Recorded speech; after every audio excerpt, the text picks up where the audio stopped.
Hey guys, it is Shadowswim, and we're here today. Well, I'm here rather to present to you guys the new free week championship for Season 3, Week 41. So, this week we have Ashe, Karthus, Soraka, Olaf, Nocturne, Riven, Ziggs, Varus, Jace, and Nami. Well, what to say about this bunch? Well, you got pretty powerful ADC in the form of both Varus and Ashe. Powerful support in the forms of Soraka, Nami. Pretty powerful mids in the form of Ziggs and Karthus. A powerful top and actual top and jungle with Riven and Olaf, as well as Nocturne, and powerful top with Jace. So, just a little breakdown. So, Ashe. We all know her, we all hate and love her at the same time. She's very, very, very easy to play, very easy to pick up, like that. But, she can be very, very difficult to use for people that don't know how to play an ADC because of her hawk shot and that ability to just generate, gold from thin air every time she gets, a kill on a minion, creep, hero, even towers, dragon, stuff like that.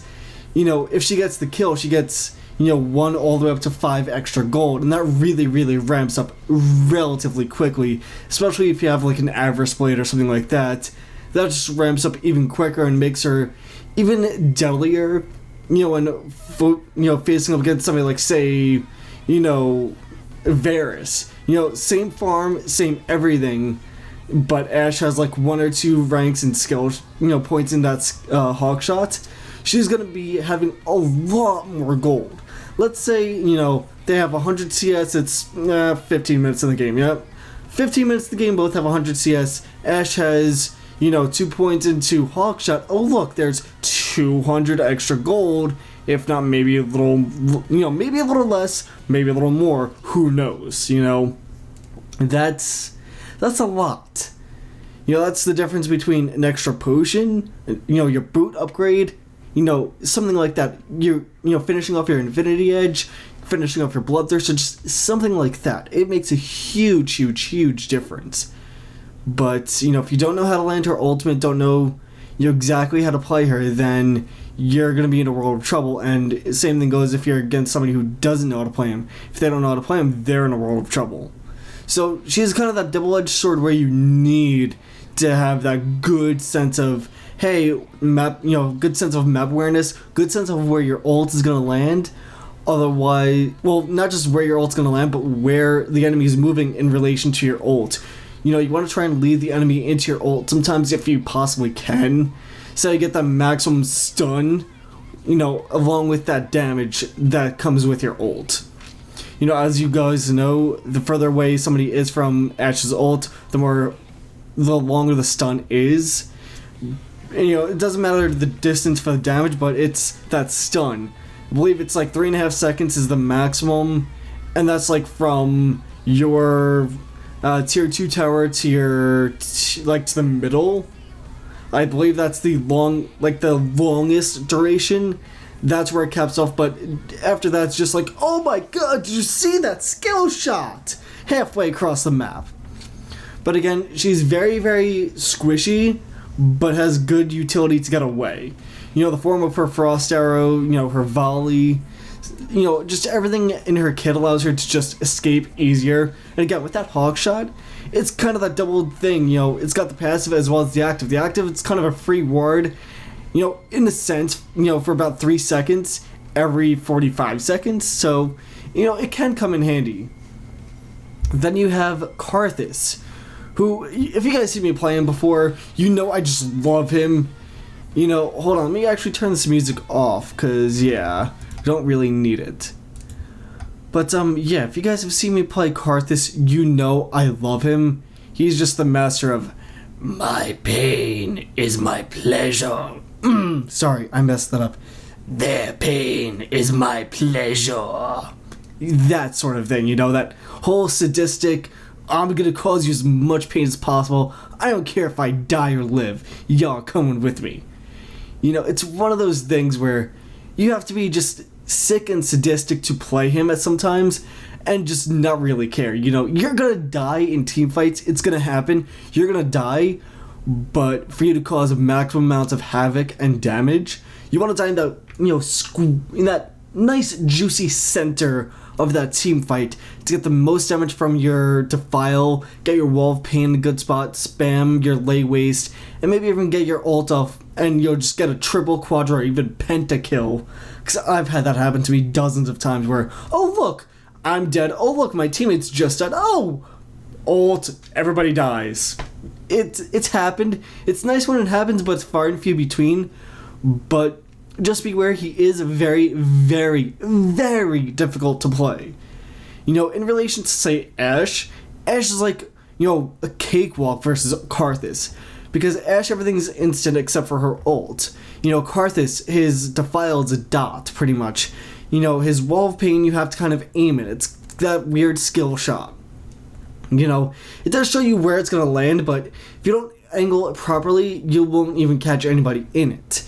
You know, and your Lay Waste has like a half second delay timer on it before it actually does damage. So in that sense, you actually have to, you know, as well, you know, kind of lead your target into going over them or just hit them while they're not even paying attention. You know, it's good for farming, but you kind of want to use it to harass because it does more damage when somebody's, you know, out by the lonesome, whereas if they're clumped up. If they're out by the lonesome, I believe it does, like, full damage, but if they're, like, even if it's, like, 8 targets, it's gonna do, you know, like, bare minimum, you know, do the same to 8 targets as it would do to, like, 2. So, be wary of that with his Lay Waste. Defile, it's a huge mana drain. Same thing with Lay Waste. Lay Waste is very, very spammable, but it's very, you know, it deceives you lots. Doesn't cost that much mana, but since it has, like, no cooldown whatsoever, you just end up spamming it, and then, oh, look, I don't have mana for ult. Oh, look, I'm now useless for the rest of the team fight until I'm dead. You know, same thing with Defile. Defile, you just put on half the time, you kind of forget about it, and oh, look, the team fight really just started kicking in, and you're now and you're just kind of standing there, you know, dancing, you know, in a single spot, because you can't cast anything. Until you're dead, obviously.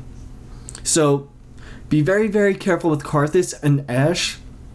I would say Karthus more so, just because he has that whole, oh look, I'm gonna die, but I'm taking you guys down with me mentality. Then we have Soraka, who, very, very, very solid support. Been a solid support since, you know, Season 1, since the game first launched, pretty much. You know, she's been that solid support ever since. She's good in modes like ARAM, for instance. She's one of the best, I believe, in ARAM. But, you know, I'm talking about, you know, this is purely Summoner's Rift, you know, 5v5, you know, ranked, you know, trying to climb up the ladder, just, you know, drafting.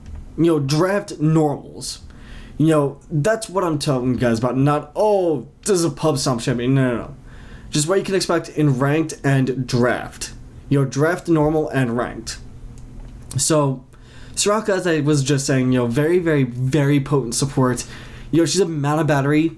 You know, you don't have to waste mana to give your allies mana. You don't have to waste mana to silence and damage your enemies with your infuse. Your wish, yes, it has a relatively long cooldown, but it does heal for a lot. As well as a grant of, you know, minor armor buff for a few seconds. But it does cost a hefty amount of mana with a long cooldown attached to it. Then you have your Star Cool. I believe that's what, you know, her Q is. You know, it doesn't cost that much mana. Well, it's kind of like Karthus' Lay Waste. It doesn't have that long of a cooldown. Kind of doesn't cost as much mana as you would expect. And, you know, unlike Karthus' Lay Waste, you know, the more Soraka stacks her debuff on the target with her Q, the more magic resistance is shredded. You know, all the way up to a cap of, I believe, like 80 or something stupid like that. It's kind of stupid, but you'll never see that, or you'll rarely see that in constructive play, you know, as I said, draft or ranked, you know, but, you know, the times where you do see it's kind of like late, like ridiculously late game, like I want to say an hour and a half in, and people are just like, lol, whatever, we don't care, on both sides. You know, both teams are throwing it very, very hardcore, just want to see what can happen. You know, her ult is very, very good. It's the only global ult that's a heal. Yeah, it's that simple. It's the only global ult that's a heal. That doesn't matter how, again, global. Doesn't matter how far away your allies are. They can be right next to you or all the way across the map in the enemy's base. They'll still get healed as long as they are alive. The second you hit that ult. You know, the second... Oh, no. Yeah. The second you hit your ult, if they're alive, they'll get that heal. Mind you, it has, you know, very, very long cooldown, but it's global. You know, it can save somebody's butt if they're all the way across the map and they're about to die trying to get away. Oh, look, I'm Soraka, I just revived. Oh, look, I have my ult. Oh, I just saved, you know, Jarvan's butt while he's trying to escape. You know, or I just bought my team that extra 3 seconds on the towers, and oh, look, there go their Nexus towers. You know, she's very, very, very good, but she doesn't have, you know, that great of an escape mechanism. All she has is her silence and trying to heal herself. You know, unlike, say, Nami, for instance, who I'll talk about in just a few minutes, you know, Nami has a nice little knock-up she can do. You know, that right there puts her miles ahead of Soraka. Forget the fact that Soraka can, you know, go ahead and silence somebody. Nami can just knock somebody up. You know, Nami wins at that point, but, you know, Soraka's heal better than Nami's. You know, Soraka's ult, global. Nami's, it's kind of, you know, frontal line thing. It's kind of skill shot-esque. It's one of those. You guys know what it looks like. I don't have to tell you, it's a giant frickin' wave. You know to avoid it. But, yeah, for Soraka, very, very solid support. I can't really say much about her, except for that. Then we have Olaf. I have not played him since they changed him, so I have to go based upon what I've seen. Very, very, very tanky. Oh, by the way, Soraka is not that difficult to play. Much like any other, you know, standard support. She's very, very easy to learn, very easy to pick up. And you don't have to worry too much about, oh, I got, you know, Infuse first instead of Wish. You know, it's not going to make that big of a deal at level 1. It might, but it most likely won't. Moving on, though. Olaf, as I was saying, very, very, very beefy still. You know, they did reduce the amount of feedback he got from his vicious strikes, and that kind of makes him a little more deadly. You know, his vicious strikes, they did nerf the damage, but they gave it an AP scaling, or AD scaling ratio. That's total AD, not, you know, not base or additional from base. So, you know, very, very, very good, and it's very easy to tell now when he does pop his ult. He's very easy yet difficult to play against and to play with. You know, in terms of just, again, I'm speculating off of what I've seen. You know, you have to be able to judge properly when to use your ult and when not to use it. Because if you pop it at the wrong time, you start glowing red, and, oh look, everybody sees you're glowing red, you know, they're just going to completely avoid you and be like, lol, whatever, wait for your ult to wear off and just kind of, you know, CC you from there and kill you. You know, but if you wait until that nice juicy time when that team fight's starting and, you know, the CCs just went out, so you know there's no way they have another, you go ahead and pop your ult, and oh look, you're just swinging recklessly on their ADC, on their support, on their mage in middle or their assassin middle. You know, it's very, very difficult for them to peel you off at that time. You know, yeah, you might want to focus other people, but you'll most likely be focusing the ADC, the support, or whoever, you know, was middle. You know, that's all I have to say for Olaf. Very, you know, as I said, easy yet difficult to play.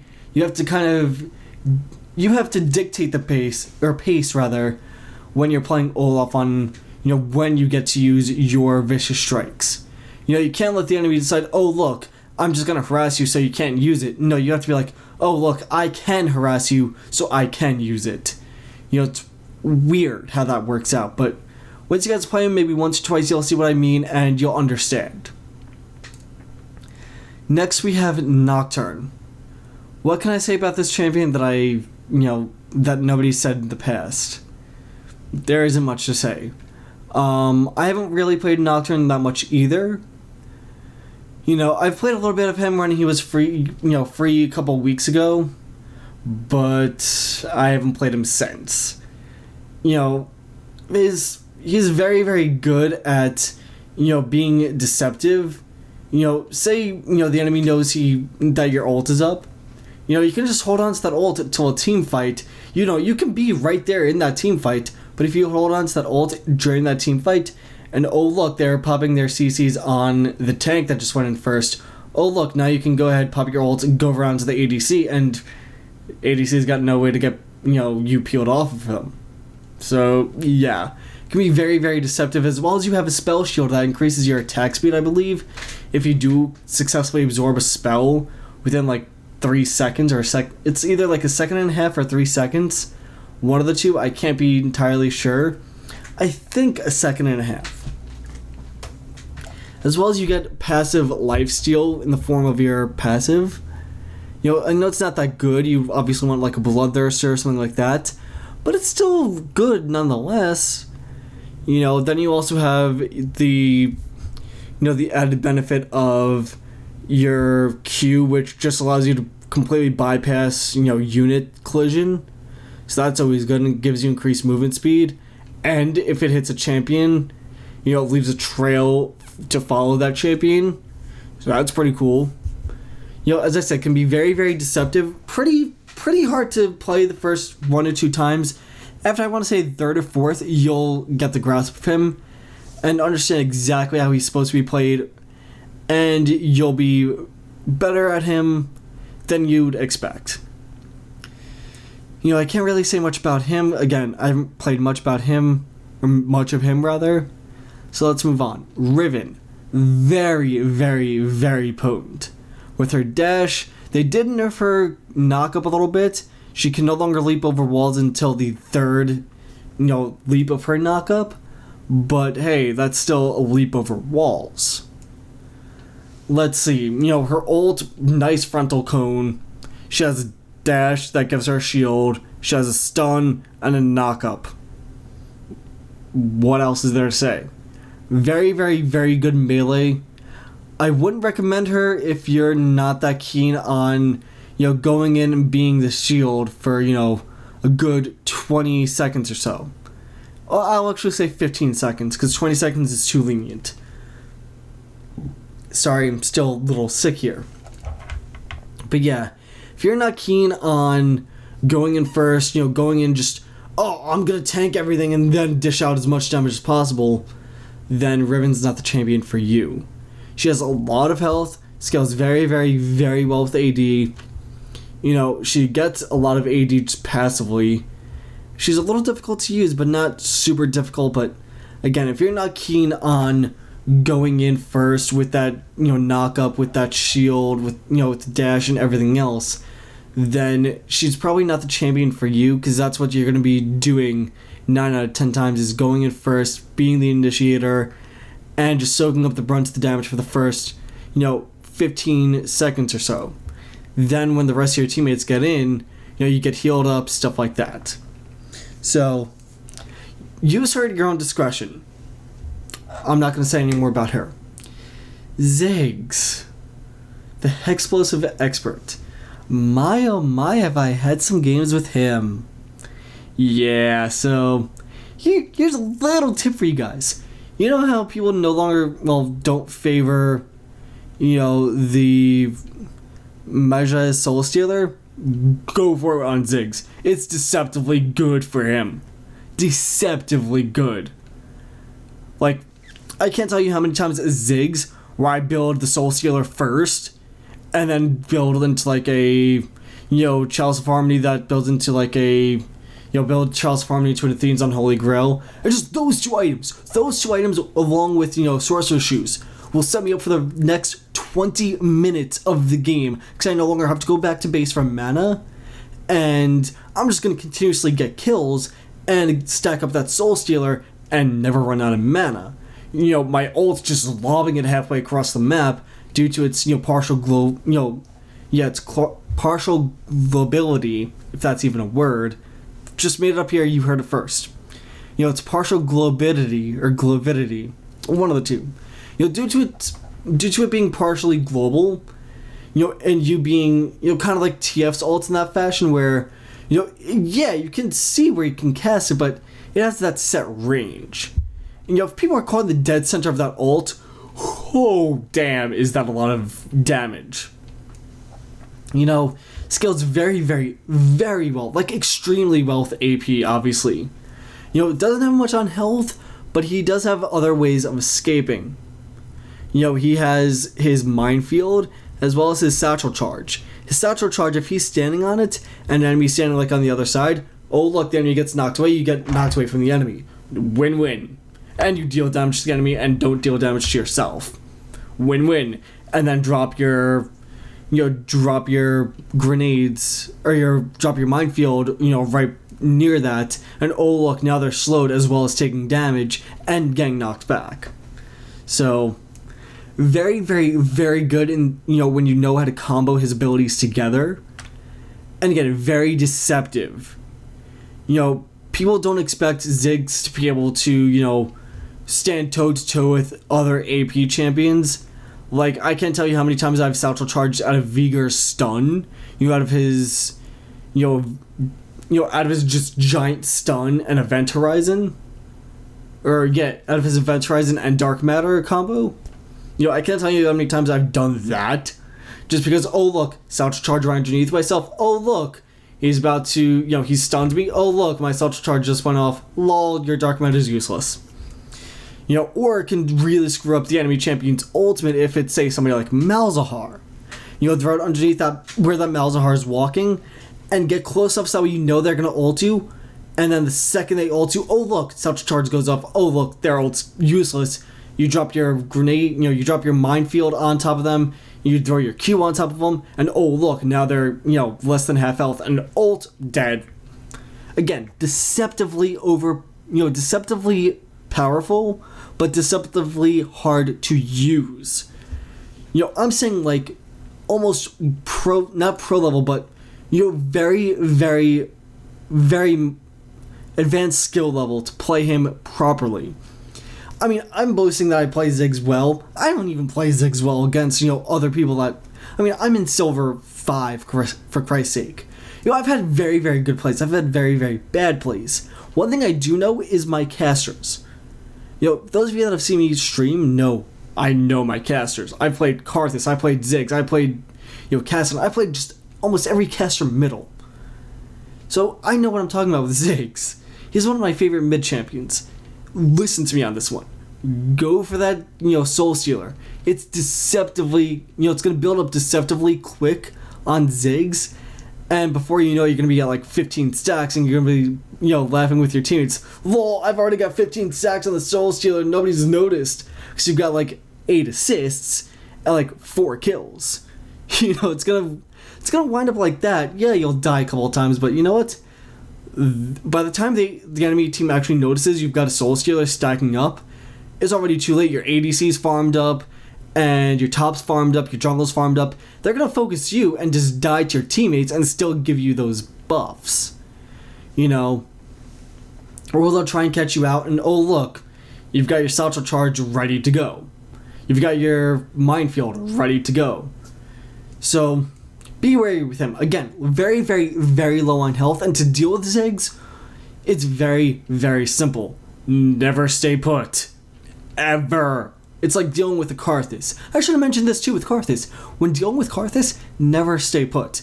Ever. Always continue moving unless he's, out of the lane. If he's out of the lane and you know where he is, like he's, going for the blue or something like that, or going for a gank or going back, don't stop moving.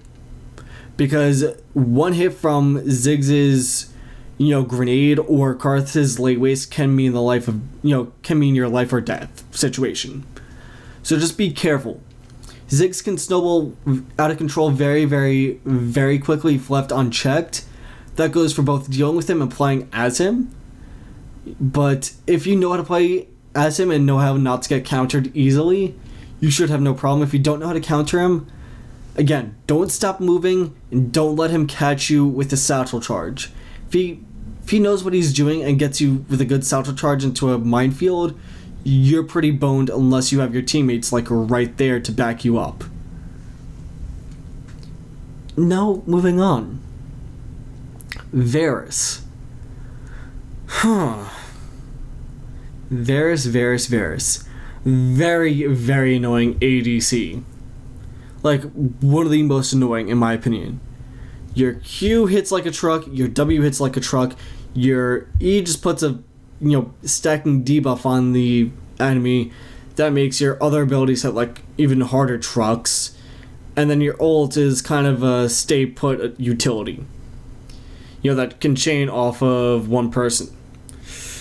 Also, your W, your Hail of Arrows, slows them and cuts the healing they take and receive, by half.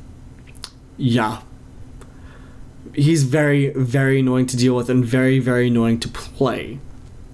You'll see those Varuses get like that keen, piercing arrow off, where it's just like, oh, you're just out of range. No, you just are in range, at that barely in range mark, to him just to snipe you. He's very deceptive like that. He can just charge up his Q and let it charge up for good, 2 seconds, then cast it, let it go, or, just let it falter and get refunded some mana. Just to toy with you. So be very, very careful. His ult, again, be careful. Do not clump up around him or around the person he ults, otherwise you'll get stuck in place and take massive damage. Not much else to say other than don't move in a straight line. If you're playing against Varus, do not move in a straight line, zigzag. Try not to get by his Hail of Arrows. And whatever you do, for the love of God, do not clump up on the target that has his ultimate. Plain and simple. Otherwise you'll eat a Hail of Arrows and a piercing arrow through the chest. Enough said. Jace. I have a love-hate relationship with him. I love him in the fact that he's amazing to use. I hate him in the fact that he's awful to use at the same time. For those of you that don't know, he's one of the few champions that has that, oh, I'm ranged, now I'm melee, now I'm ranged again, now I'm melee, now I'm ranged, now I'm melee, now I'm ranged, now I'm melee. You'll be spending your time switching between the two, and it'll be hard for the enemy to tell, exactly how you're going to be playing, but 9 out of 10 times you're going to be playing the same way. You're going to be going for Manamune, turn that into a Muramana. You're going to be going for like an Infinity Edge, going for like a Last Whisper, and maybe a Bloodthirster and a Warmogs. To top it all off, and maybe Randuins as well. Now, he's not difficult in the sense of, oh, his abilities are difficult to understand. He's just difficult in the idea of, hey, you kind of suck early levels. And then later levels, if you didn't suck, bad enough, well, if you didn't suck horribly, going from early to mid to late game, if you didn't suck horribly in the early game, you could actually do very, very decent, if not good, in the mid to late game. Mid to late game is definitely where Jace shines. In range form, you really, you're a poking machine. In melee form, you're just a beef tank. You're just there to be like, hey guys, look at me, I got a big hammer. That's literally all you're there for as melee. You're there to knock somebody across the room, jump on somebody's head, and put a little glowy shield around you in melee. As range, you're, oh, I'm going to shoot at you 3 times for reduced damage, but they're in quick succession. Oh, look, I'm going to drop a acceleration gate down. Oh, look, my Q is going to go through it. Oh, look, I can go to melee from, oh, look, hammer on your face. In that kind of succession. Drop that acceleration gate, pop that Q in your, pop the ball, I forgot the name of it escapes me, but yeah, pop your Q in, range form, have it go through the acceleration gate, hit the enemy champion, pop your ult, because you do get your ult at level 1, and, pop your ult, go through the acceleration gate as melee, jump on their head with your Q again, and then maybe hit them away with your W, hit them towards your creeps with your W. Or hit them to a wall, to your ally, something like that. He's, early game, he's stupid hard to play as, and stupid hard to play against, And then mid to late game, I want to say about 15-20 minutes in, it's when you start rolling, you start getting, all of your abilities, you can start chaining them, you understand how they better synergize together. You don't even have to do that, combo that I was talking about in range. You can just go ahead, acceleration gate, melee, jump, knock them away, range form, acceleration gate, have your thing go through the acceleration gate towards them again, except this time they're, where you hit them, and oh look, pop your W for increased damage. Do something like that. He's got a couple different combos you can do, but as I said, he's very difficult to play against, but very easy to play at the same time due to the fact that his abilities are very, very simple. They're deceptively simple.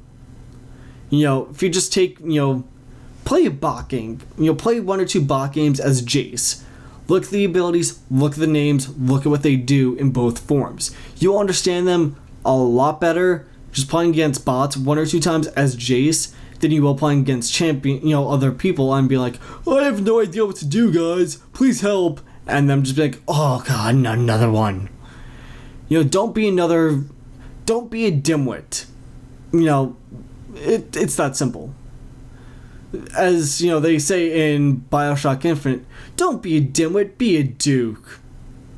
Or be a duke, don't be a dimwit. One of the two. But, Jace, very, very strong. Again, kind of like Riven. In later, in the team stages, the team fight stages, rather, like 15 plus minutes into the game, I expect to be the guy going in as melee, soaking up a bunch of damage, and being able to dish it out all at the same time. He has just about a little more health than Riven, equal quintessences, stuff like that, equal everything. He has just a little more base health than Riven. But Riven has a dash, whereas Jace kind of doesn't. However, in melee form, you do get increased movement speed versus your range form. I believe extra armor as well. Plus, every so often when you switch between your forms, you get increased, your next attack does increase damage or shreds magic resist or something like that. So, yeah. Also look at your passive from time to time. And last but not least, Nami. As I stated before when I was talking about Soraka, very, very, very good support. She can knock people up, she can heal her allies, damage her enemies at the same time that she heals her allies, because her heal bounces, and her ult is a knock-up that also, I believe, slows the enemies after they're done being knocked up. So yeah, also you can buff your allies' damage and give them like a slow for a few seconds. So yeah, pretty good support. Overall, I would rate her just as good as Soraka, if not better. She is a little more difficult to play due to the fact that she has, 2 skill shots, whereas Soraka has 0. I'm talking about skill shots in the form of her ultimate as well as her knock-up. But her knock-up can be used to just zone. You don't have to necessarily use it to harass or to try and secure the kill, just more or less to zone. So that you don't have that wandering blitzcrank grab or, the Draven that wants to man up on your, ADC all the time or man up on you all the time. You're going to have to make them work for it. But, yeah, very, very good. Overall, I like this week's lineup. I would say maybe take away Olaf because he can still be very difficult to play as and to play against. And maybe trade him out for somebody else. But this week I'm very much enjoying how this lineup looks. I'm going to probably do another couple of videos on, who I suck with in League of Legends. I'll probably do one with, most likely either Riven or Varus. Or maybe Olaf, because I know I suck with the 3 of them. But, yeah, guys, that's it. My name has been Shadowswolm. I'm sorry for the drought of videos. I'm sick. Well, have been sick. But, yeah, as always, I will talk to you all next time.